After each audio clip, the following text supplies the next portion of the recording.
Hello mga kamimi, kumusta kayo dyan? Nagluto ako ng tinulang manok. Ayan, hinalo-halo lang ng lola nyo, ay the version lang po ito.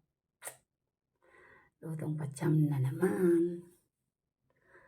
Mga lahok ay simple lang.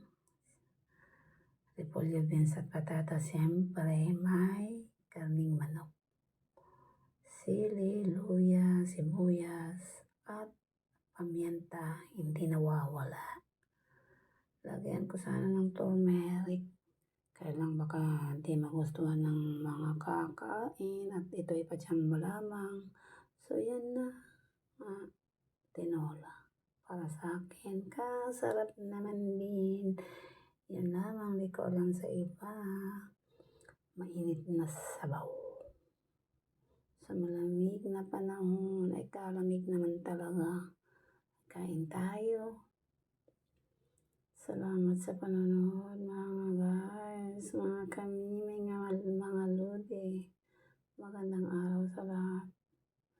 God bless us all.